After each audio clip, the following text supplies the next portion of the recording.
함께 찬양하면서 일상교회 시작하겠습니다.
기억하소서. 주여 기억하소서. 주에서 자녀들 진실한 주님의 약속. 주여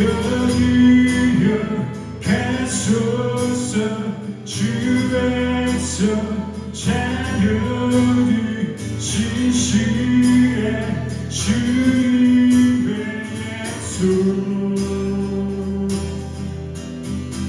주님의 은혜 내게 넘치네. 나를 향해 주 은혜. 주님의 은혜 내게 넘치네. 나를 향해 주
진실하신 나의 주님,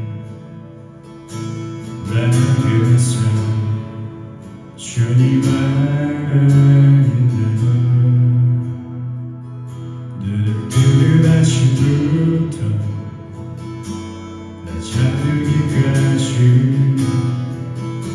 어서다시 주를 노래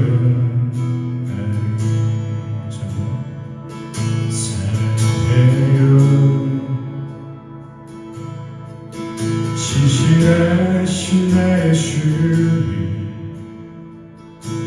나는 그래서 주님 안에 있는 눈을 뜨는 아침부터 잠들기까지 어서다시 주를 노래하리.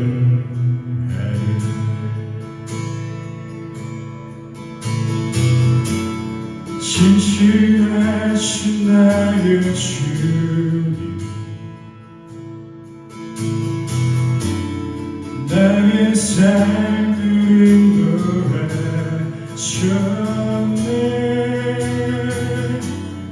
나의 모든 어릴 땅에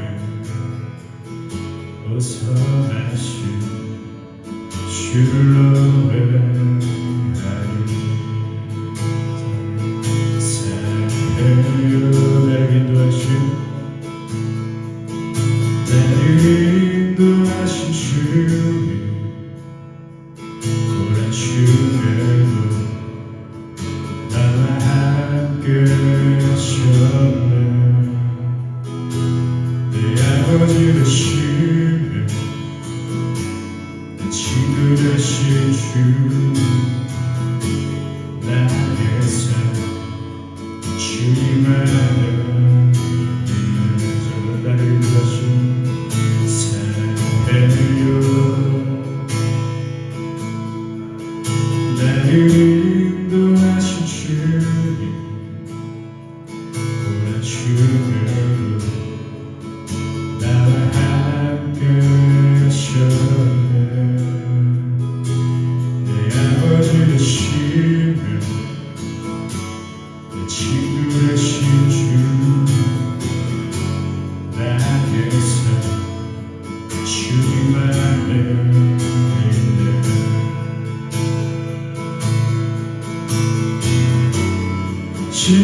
진실하신 나의 주님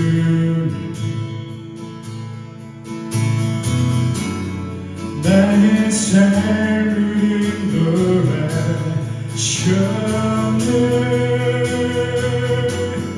나의 모든 어려움 벗어나신 주로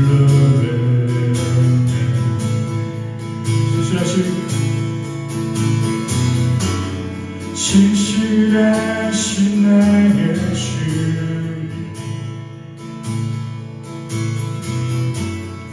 나의 삶을 인도하셨네.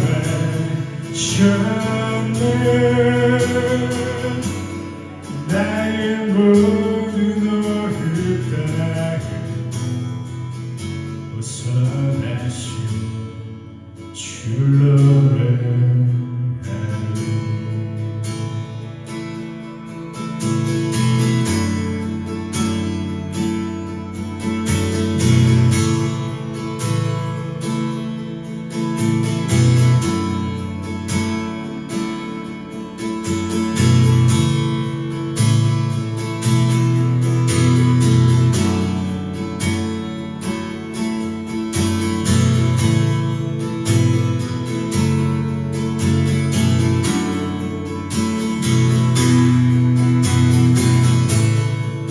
진실하신 나의 주님,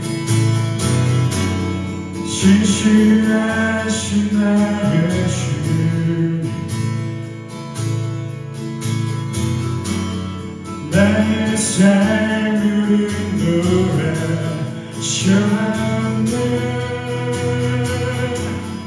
나의 모든 어렵다고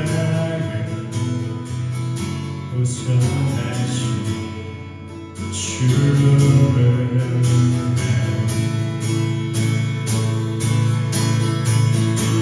주님의 선하심을 날 인도하시네. 주님의 선하심을 날 지켜주시네. 주님의 선하심을 주님의 선하심을 날 인도하시네. 주님의 선하심을 날 지켜주시네. 주께 엎드려 나의 모든 삶 주님께 드리네. 주님의 선하심을 날 인도하시네. 주님의 선하심을 주님의 선하심을 날 인도하시네. 주님의 선하심을 날 지켜주시네. 주께 엎드려 나의 모든 삶 주님께 드리네. 주님의 선하심을 날 인도하시네.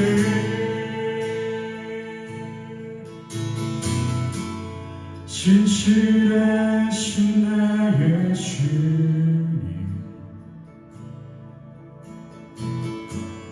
나의 삶을 인도하시네. 주님 나의 모든 오를 다해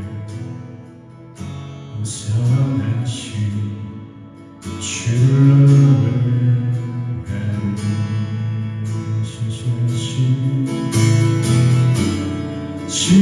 진실하신 나의 주님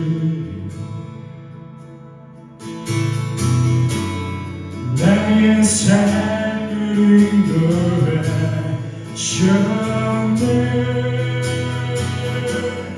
나의 모든 오를 다해 선하신 주를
기억하고 기대하면서 소망하면서 같이 한 모습을 보겠습니다.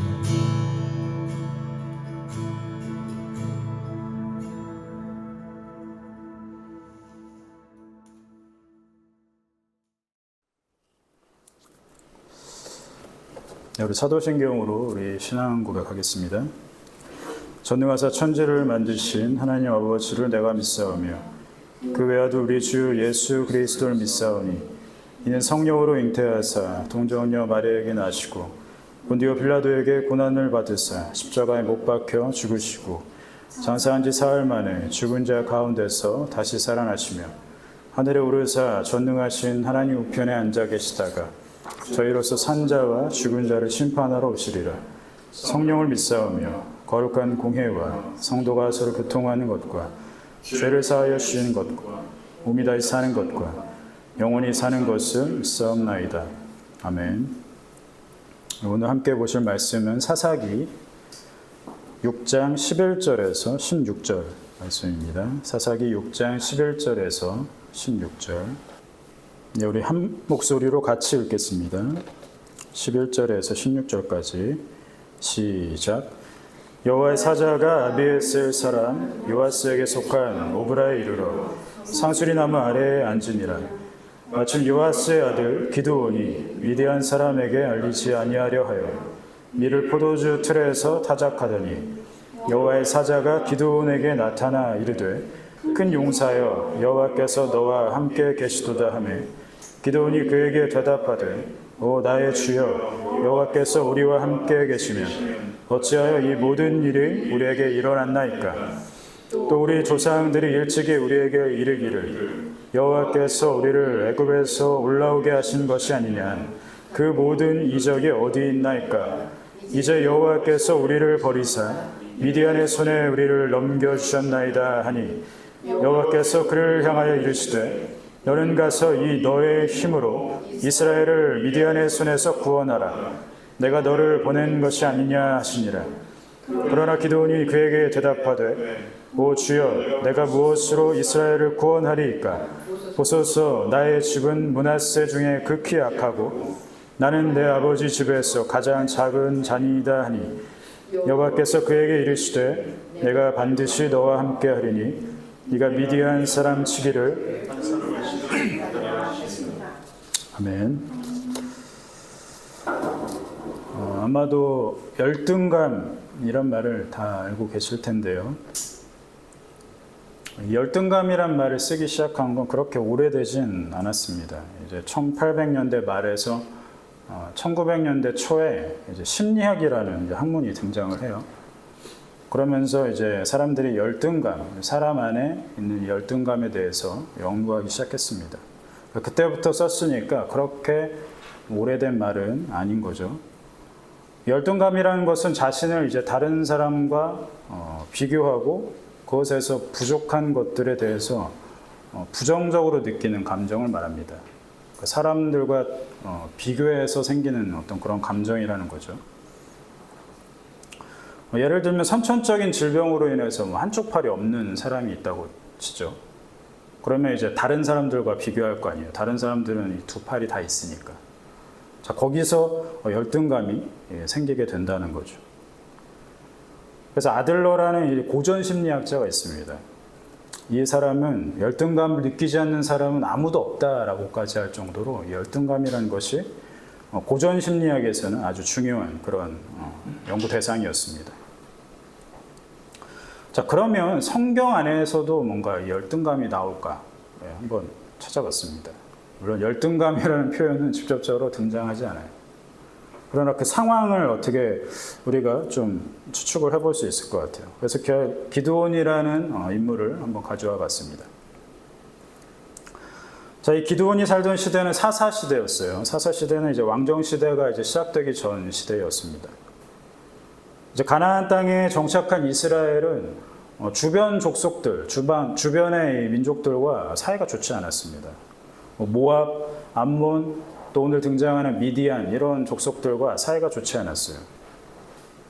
그래서 6장 3절에 보면 이스라엘이 파종하면 누가 쳐들어옵니까? 미디안과 또 아말렉과 동방 사람들이 이스라엘을 쳐들어왔습니다. 그러니까 방해하고 살지 못하게 하는 거죠.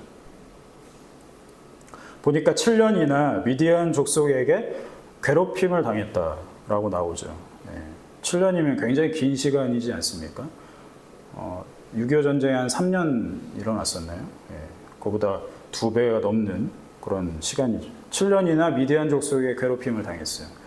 그러다 보니까 이스라엘 민족의 삶이 피폐해졌겠죠. 그래서 누굴 찾습니까? 하나님을 찾습니다. 자기들 힘으로는 미디안 족속을 막을 수가 없어서 찾는 거예요.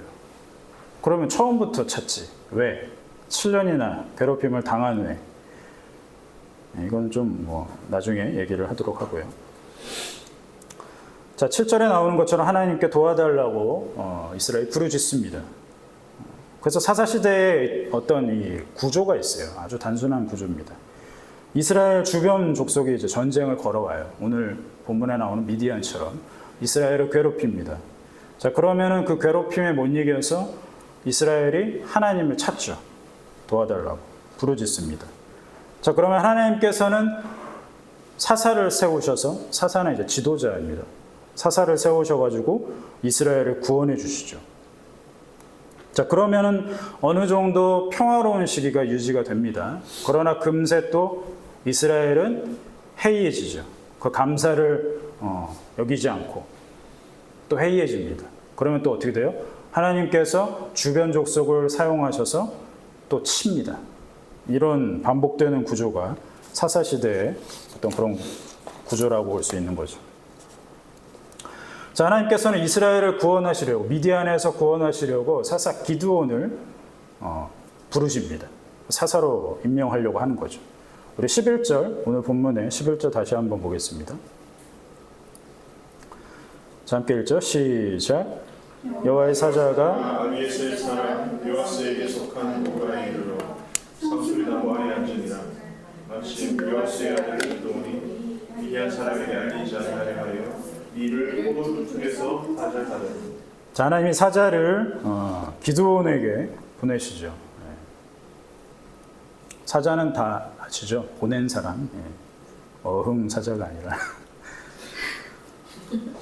자, 여기서 사자가 기드온에게 한 말이 이제 이어서 나오는데 아주 인상적입니다. 12절도 같이 읽어보죠. 12절 시작. 여호와의 사자가 기드온에게 나타나 이르되 큰 용사여 여호와께서 너와 함께 계시도다 하매. 자, 여호와의 사자 기드온을 향해서 부르는 그 호칭이 나옵니다. 큰 용사. 자, 이 큰 용사라고 부르는 것을 좀 우리가 기억을 해두면 좋겠습니다. 자, 이어서 기드온의 반응이 나와요. 여호와의 사자가 나타나서 기드온을 부릅니다. 기드온은 별로 놀라지 않아요. 왜요? 조상들한테도 여러 번 나타났기 때문에, 익히 들어서 알고 있기 때문에 자기한테도 그냥 나타난 거예요. 별로 놀라진 않습니다. 자, 그러면서 여호와의 사자가 기드온을 부르면서 아주 중요한 말을 하죠. 하나님이 기드온과 함께 하신다. 이렇게 얘기를 합니다. 자, 근데 기드온의 반응이 별로 탐탁치 않습니다. 13절 보겠습니다. 13절 함께 시작. 기드온이 그에게 대답하되 오 나의 주여 여호와께서 우리와 함께 계시면 어찌하여 이 모든 일이 우리에게 일어났나이까. 또 우리 조상들이 일찍이 우리에게 이르기를 여호와께서 우리를 애굽에서 올라오게 하신 것이 아니냐. 그 모든 이적이 어디 있나이까. 이제 여호와께서 우리를 버리사 미디안의 손에 우리를 넘겨주셨나이다 하니. 기드온의 반응이 어떻습니까? 뭔가 불만이 많아 보이죠. 하나님께서 우리와 함께 계신다면 어찌해서 미디안 족속에 올라와서 우리를 치겠습니까? 그런 일이 있겠습니까? 이런 식으로 따지고 있어요. 하나님께. 배짱이 상당한 거죠. 하나님의 사자한테 대놓고 따지고 있는 겁니다. 하나님이 우리와 함께 계시면 우리가 어찌해서 이런 고통을 당하겠냐? 우리도 뭐 비슷한 우리 일상에서 그런 얘기를 하지 않습니까? 왜 나한테 이런 힘듦을 주십니까? 똑같은 겁니다. 자, 기드온이 이렇게 따지는데 하나님의 대답이 아주 흥미롭습니다. 14절, 이어지는 14절도 보죠. 14절 시작. 여호와께서 그를 향하여 이르시되 너는 가서 이 너의 힘으로 이스라엘을 미디안의 손에서 구원하라. 내가 너를 보낸 것이 아니냐 하시니라. 이 장면이 조금 저는 웃긴 장면인 것 같아요. 이걸 좀 더 직설적으로 풀어보면 이런 거죠. 야, 그래서 내가 너를 보내는 거 아니냐. 네가 좀 가서 이스라엘을 구원해라. 이런 얘기지 않습니까? 자, 하나님이 이렇게 반응을 했어요. 그러니까 기드온이 또 반응합니다. 기드온의 반응이 계속 만만치 않습니다. 15절도 볼게요. 시작. 그러나 기드온이 그에게 대답하되 오 주여 내가 무엇으로 이스라엘을 구원하리이까. 보소서, 나의 집은 므낫세 중에 극히 약하고 나는 내 아버지 집에서 가장 작은 자니이다 하니. 그러나 이렇게 이어지지 않습니까? 뭔가 부정적인 말을 한다는 걸 알 수 있는 거죠. 네가 좀 가서 이스라엘을 구원해 봐라, 네 힘으로. 그러니까 앞에서 어떻게 했어요? 하나님이 계시면 우리가 뭐 이런 고통을 왜 겪습니까? 하고 막 불만 섞인 어투로 막 대항하던 그런 기드온의 배짱은 어디 갔는지 급하게 저자세를 취하죠. 나는 가장 작은 자입니다. 자신의 처지, 상황 이런 것들을 낮춰서 얘기하고 있죠. 자기 가문은 므낫세 지파, 12지파 중에서도 므낫세 지파 중에서도 가장 작고 12지파 안에서도 작은데 그 지파 안에서도 자기 집은 가장 작다는 거예요. 약하고 힘이 없다는 거예요. 근데 그 집안에서조차, 우리 집안에서조차도 나는 가장 작은 자라고까지 얘기하죠. 부정적으로 얘기하고 있습니다. 자, 기드온이 이렇게 저자세를 취하는 걸 보면 세속적인 관점에서 본다면 이건 열등감이라고 할 수 있는 거죠. 이스라엘 다른 지파랑 비교해 보니까 자신이 속한 므낫세 지파가 작아요. 그렇죠? 이건 상대적으로 비교해서 그렇게 느끼는 거잖아요. 그래서 찾아봤습니다. 므낫세 지파가 정말 작은가? 그 기드온이 그냥 이 상황을 피하려고 그냥 핑계대는 거 아닌가? 이렇게 해서 찾아봤습니다. 민수기 2장 20절, 21절을 보면 이제 싸울 수 있는 므낫세 지파의 군인 숫자를 셉니다. 각 지파마다 다 세요. 백성을 셌다고 해서 이제 민수기라고 이제 책 명에 붙은 거잖아요. 므낫세 지파의 군인 숫자를 보니까 32,200명입니다. 이게 적은지 어떻게 알 수 있어요? 다른 지파는 몇 명인지 봐야죠. 제일 많은 지파가 유다 지파입니다. 가장 먼저 소개된 지파인데 74,600명이에요. 보세요. 2배수가 넘잖아요. 그렇죠? 74,600명 대 32,200명이니까 므낫세 지파는 가장 작은 거죠. 므낫세 지파가 싸울 수 있는 군인 개수가 제일 작은 지파였으니까 기드온이 얘기한 건 핑계가 아니라 사실입니다. 작은 지파, 작은 가문, 그 집에서도 가장 입지가 작은 자, 자기를 그렇게 얘기하고 있어요. 그러니까 세속적인 관점으로 보면 다분히 기드온은 뭔가 열등감에 있다라고 추측 가능한 거죠. 물론 성경은 기드온이 열등감을 가진 사람이야 라고 소개하진 않죠. 그러나 우리가 이렇게 유추하는 거죠. 자, 이쯤에서 하나님의 사자가 처음 나타나서 기드온을 뭐라고 불렀는지를 기억을 해보죠. 하나님의 사자는 기드온을 향해서 큰 용사라고 했습니다. 자, 그런데 기드온은 자기를 가리켜서 가장 작은 자라고 부르고 있어요. 이것은 뭔가 대조되는 장면인 거죠. 우리가 성경을 볼 때 이런 장면들을 그냥 지나쳐서는 안 됩니다. 기드온이 자기를 가장 작은 자라고 생각하는 건 사실일지 모릅니다. 사실일 수 있어요. 그러니까 자기가 느끼는 느낌만이 아니라 어떤 사실적인 어떤 자기가 처한 상황일 수 있다는 거예요. 그러면 하나님께서 기드온의 상황을 모르실 리가 없잖아요. 다 안단 말이죠. 기드온이 어떤 사람인지 안단 말이죠. 당연히 압니다. 자, 그런데 기드온을 향해서 큰 용사라고 부른단 말이에요. 그럼 이건 무슨 상황인가? 자, 그러면 하나님이 기드온을 좀 꼬드겨 보려고 야, 너는 큰 용사야 이러면서 아첨하는 겁니까? 큰 용사라고 뭔가 기분을 좀 업시킨 다음에 호감을 사서 흔쾌히 하나님께서 하시는 요청을 들어줄 만한 그런 감정으로 만들려고 그렇게 했을까요? 하나님 그런 분이 아닌 것 같습니다. 자, 이건 이스라엘의 역사를 보면 알 수가 있어요. 어떻게 보면 하나의 어떤 공식 같은 거라고 할 수 있습니다. 하나님께서 모세에게 찾아오셨을 때를 한번 기억을 해보죠. 하나님께서 모세를 부르셨을 때, 출애굽기 3장에서 모세에게 나타나셨을 때 그 바로 전장, 그 출애굽기 2장에 나오는 모세의 모습은 어땠을까요? 심하게 깔아서 말하자면 모세는 미디안 불황자였습니다. 그냥 미디안 광야에서 떠도는 사람. 한때는 이집트의 왕자였어요. 그러나 살인하고 도망했죠. 그래서 도망자 신세가 됩니다. 그래서 미디안 광야까지 막 자기가 나그네 생활하잖아요. 그러다가 이드로라는 이방인 제사장한테 거두어져서 사위가 됩니다. 간신히 생명은 보존했지만 이때만 해도 모세의 정체성은 바닥이었어요. 넷플릭스에서 모세 얘기를 해주더라고요. 시리즈로. 재밌는 것 같습니다. 자, 하나님은 그런 상태, 그 정체성이 아주 바닥인 상태예요. 그걸 어떻게 알 수 있습니까? 모세의 정체성을 여기서 어떻게 알 수 있어요? 모세가 십보라라는 이드로 장인의 딸과 결혼하지 않습니까? 그래서 낳은 아들이 게르솜이에요. 게르솜이라는 뜻을 보니까 타국에서 나그네가 되었다. 이런 뜻으로 첫째 아들 이름을 지어요. 거기에 모세의 정체성이 드러나 있는 거죠. 자기가 미디안 땅이라는 이 이스라엘 밖에 있는 이 이방 땅에서 자기가 나그네 같은 삶을 살고 있다는 거예요. 장인 어른과 함께 단란한 가족을 이뤘음에도 불구하고 자신의 정체성은 뭐예요? 여전히 이방인 같다라는 거죠. 자, 하나님께서는 그런 상태의 모세한테 나타나신 겁니다. 자기가 누군지도 모르는 정체성의 자존감은 바닥인 상태의 모세에게 나타나신 거죠. 기드온과 닮아 있죠? 이런 상황.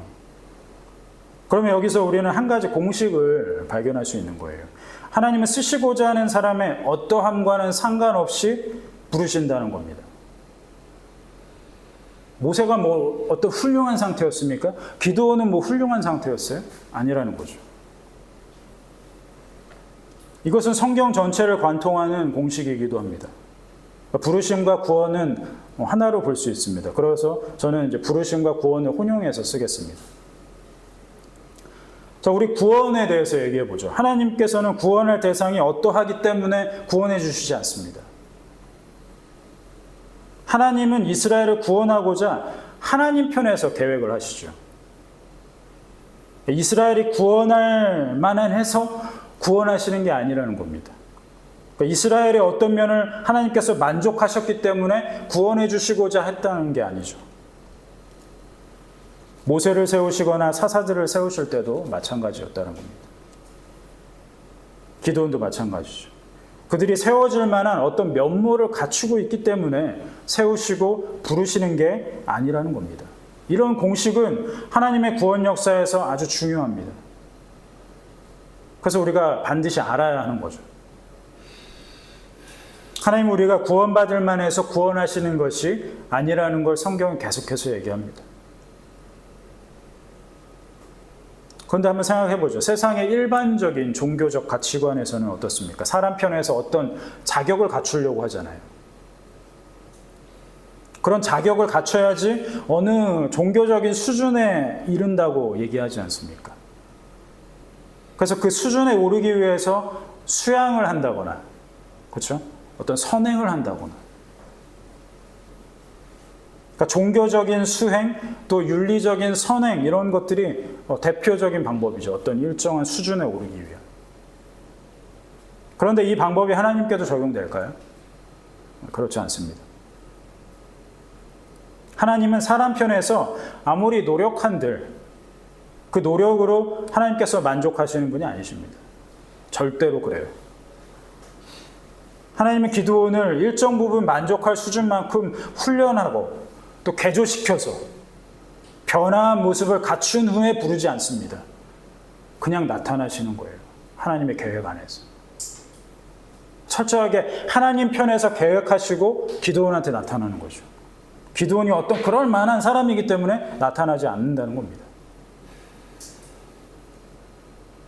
초반에 이야기했던 것처럼 어떤 개인이 가진 어떤 그런 열등감의 문제가 극복되고 해결돼서 그것이 해소돼서 그 인격 수준이 어느 정도 올라가서 그래서 하나님이 나타났냐? 그래서 하나님이 쓰시냐? 그래서 하나님이 부르시냐? 그렇지 않았다는 거죠. 우리가 믿음을 가지고 산다는 것을 만약에 그런 식으로 이해한다면 큰 오류에 빠지는 거예요. 성도 중에 만약에 인격의 자아 실현 같은 거를 잠재적인 목표로 삼고 있습니까? 그럼 바리새인과 다를 것이 없는 거죠. 우리가 믿음을 갖고 산다는 것은 그런 것이 아닙니다. 어떤 우리의 인격 수준이 높아지고 자아 실현이 이루어지고 서두에 얘기한 것처럼 어떤 열등감이 극복되고 뭔가 그것이 해소돼서 더 나은 사람이 되는가? 믿음을 가지고 산다는 것은 그런 걸 얘기하는 것이 아닙니다. 성도로 이 세상을 살아가는 방법은 어떤 성도 한 사람이 훌륭한 인격, 또 실력, 이런 것들을 갖추고 자아 실현을 완성해서 세상을 좀 더 이롭게 하는데 이바지하는 사람? 그런 게 성도의 삶의 모습이 아니라는 거예요. 하나님은 그런 것에 관심이 없으십니다. 하나님의 관심은 연약한 성도가 강해지고 뭔가 그래서 악인이나 사탄쯤은 쉽게 때려잡을 수 있는, 쉽게 이길 수 있는 어떤 그런 상태, 그런 것을 원하지 않는다는 거예요. 뭐에 관심이 있을까요, 하나님은? 마지막 16절에서 한번 확인해 보죠. 16절. 함께 읽을게요. 16절 시작. 여호와께서 그에게 이르시되 내가 반드시 너와 함께하리니 네가 네가 사람 치기를 다른 사람 치기를 아니라. 내가 반드시 너와 함께하리니, 함께 하겠다라고 말씀을 하고 계시죠. 이게 하나님의 관심입니다. 하나님 자신이 자기 백성과 함께 하는 것에 관심이 있으시다는 거예요. 기도원 이전에 여호수아한테도 그랬죠. 여호수아가 두려워하니까 저 큰 모세의 뒤를 이어서 자기가 지도자로서 이 이스라엘을 이끌어야 되는데 너무 두려운 거예요. 그러니까 뭐라고 하십니까? 함께 하시겠다고 하시죠. 모세한테도 그랬고 요셉한테도 그랬고 야곱한테도 그랬고 아브라함한테도 그렇지 않습니까?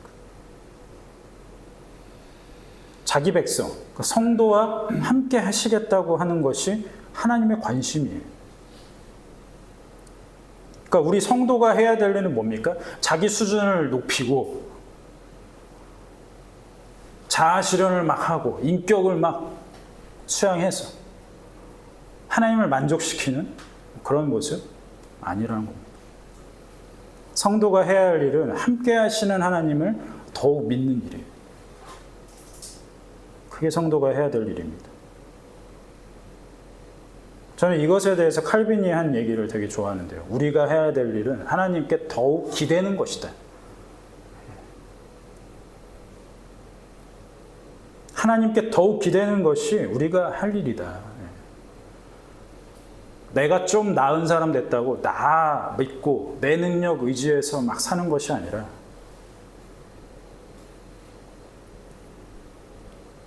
하나님께 더 기대는 것이다. 모르겠어요. 이런 모습을 세상 사람들, 그러니까 믿지 않는 사람들이 볼 때 너무 무책임한 거 아니에요? 너무 연약해 보이지 않아? 뭔가 내가 더 나은 사람이 돼야지. 내가 뭔가 강한 존재가 돼야지. 내가 뭔가 좀 어제보다는 업그레이드 돼야지. 세상을 향해서 좀 더 당당하게 살 수 있지 않겠어? 지금 사는 사람들의 한결같은 시야는 그겁니다. 어제보다 나은 나. 그래서 세상을 좀 더 당당하게 사는 모습. 하나님의 관심은 그것에 있지 않다는 겁니다. 우리 말씀을 한 구절 찾아보죠. 우리 요한 1서 4장 10절입니다.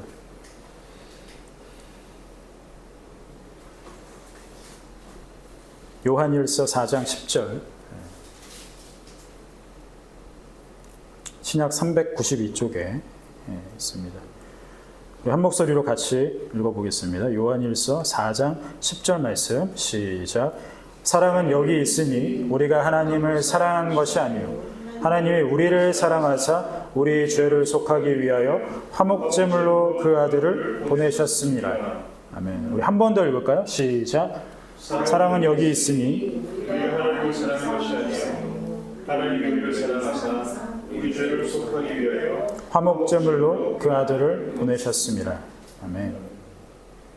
그러니까 하나님께서 가장 작은 자 기도원을 찾아오신 것처럼 죄인인 우리를 먼저 사랑하시고 우리에게 찾아오셨다는 겁니다. 우리 편에서 뭔가 해서 만족할 만한 그런 면모를 갖췄기 때문에 하나님이 우리를 구원하시고자 한 것이 아니죠. 종교적인 수양이 차서 로마 가톨릭 교회에서 말하는 어떤 선행의 수준이 일정 수준에 다다라서 그런 것이 아니라는 겁니다. 구원할 만해져서 구원하시고자 하지 않았다는 겁니다. 이 말씀처럼. 우리가 먼저 하나님을 사랑하지도 않았어요. 그렇죠? 죄인이 뭘 하나님을 사랑합니까? 하나님께서 철저하게 하나님 편에서 하나님이 사랑하시는 거예요, 먼저. 그래서 우리 죄를 속하기 위해서 결정하셨습니다. 그래서 제물로서 그 아들 예수 그리스도를 보내셔가지고 죽이시죠. 왜요? 제물이니까. 피를 흘리십니다. 그래서 그 사실을 믿는 사람에게 하나님께서 구원을 약속하시는 겁니다. 구원은 내 힘으로 이룬 것이 하나도 없죠.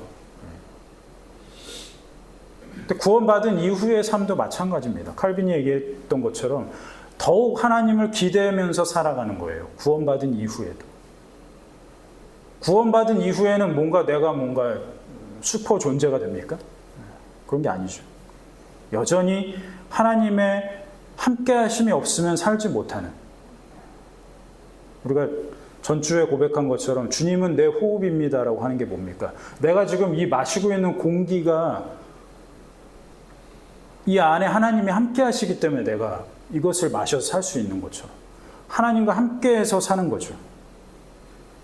내가 어떤 존재가 됐기 때문에 이제는 하나님이 필요 없이 절대 그런 것이 아니죠. 우리와 함께 하시는 하나님을 더 믿는 것이 우리 성도가 해야 할 일인 것을 오늘도 깨닫고 또 믿음으로 고백하고 또 한 주간의 삶에서 일상에서 그것으로 승리를 쟁취하는, 내가 막 승리를 쟁취해서 가는 것이 아니라 하나님과 함께 함으로써 얻어지는 그 열매들, 그것이 승리죠.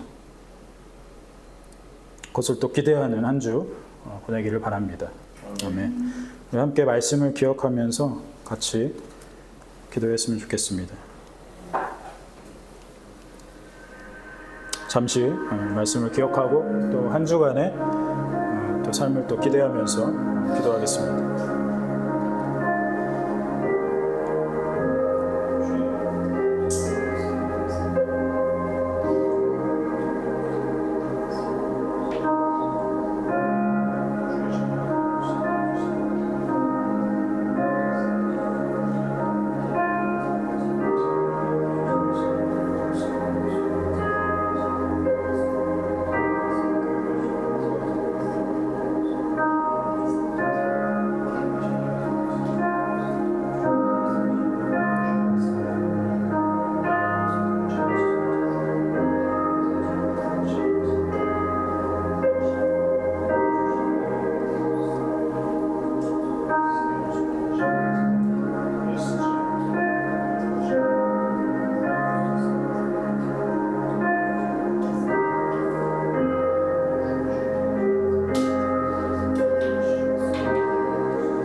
살아계신 하나님, 성도가 해야 할 일이 무엇인지 우리로 깨닫게 하시고 말씀으로 알려주시옵소서. 하나님이 함께 하시겠다고 우리 여러 믿음의 선조들에게 약속하신 것처럼 그 약속이 지금 오늘도 우리에게 있는데, 하나님이 함께 하셔야지만이 성도의 삶이 온전해질 수 있고, 하나님과 함께 하시는 것을 더 믿고 그 하나님께 더 기대하는 것이 우리의 할 일인 것을 우리로 깨닫게 하시고, 어떤 내 안에서 있는 어떤 능력, 내 어떤 존재, 그것으로 만족하고 그것을 의지해서 살아가는 삶이 아니라 하나님과 함께하고 그 안에서 얻어지는 열매들, 성령님께서 거두시는 열매들을 우리가 맛보면서 살아갈 수 있는 삶에서 더욱더 하나님을 의지하고 더욱더 하나님께 기대는 그런 인생을 살아갈 수 있도록 인도하여 주시옵소서. 그 인생을 하나님께서 관심 두시고 그 인생을 받으신다는 것을 우리로 알게 하여 주시옵소서. 예수 그리스도의 은혜와 하나님 아버지의 사랑과 성령 하나님께서 함께 하시는 그 능력, 또 감화, 교통하심이 오늘 머리 숙여 하나님께 예배하는 무리와 또 주의 온 교회 위에 이제부터 영원까지 항상 함께 있을지어다. 아멘.